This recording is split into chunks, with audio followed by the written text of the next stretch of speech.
The sun was just beginning to set, casting a golden shimmer over the still waters of Willow Bend Lake. It was the kind of evening where the ripples glowed like fire, and the air was thick with the smell of pine and freshly cut grass. John Kennedy stood at the dock with his hands in his pockets, quietly admiring the boat he'd just finished restoring. It wasn't flashy, just an old wooden skiff polished to perfection, but to him, it was more than a vessel. It was freedom, a piece of his soul carved into mahogany and steel. He didn't bother with the neighborhood gossip. After all, he had lived here longer than most of the new families who came and went, bringing with them committees, rules, and homeowners association bylaws. Kennedy wasn't a man who liked confrontation, he was the kind who'd rather let his work and quiet dignity do the talking. But that night, a storm was brewing, and it wasn't on the water.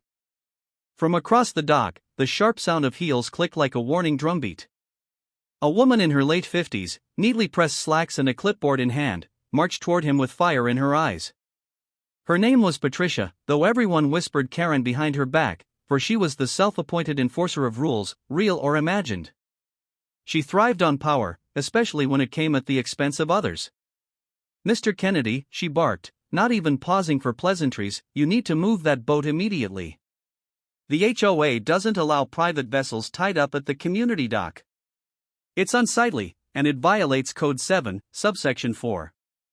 John slowly turned, his calm, weathered face barely changing expression. He took off his cap, scratched his head, and looked at her as if she had just told him the lake was made of orange juice. "Ma'am," he said gently, "this here dock is mine. Always has been. Built it with my own 2 hands long before the HOA even existed." Patricia scoffed. "That's irrelevant. The lake is a shared amenity, and you can't just claim it as your own personal marina. If you don't move the boat by tomorrow, we'll fine you. And if you keep ignoring the HOA, we'll escalate." Her words echoed across the water, but John didn't flinch. He only offered a small, knowing smile. "Well now," he replied softly, "you might want to double-check that." Patricia's eyes narrowed. To her, Kennedy was just a stubborn old man clinging to the past. She didn't realize she was poking a hornet's nest. The very next week, the HOA gathered for its monthly meeting inside the community hall. Patricia, brimming with confidence, announced to the group that she had finally put Kennedy in his place and would have his boat removed if he didn't comply. The room buzzed with whispers, some neighbors nodding along, others uneasy. That's when John walked in.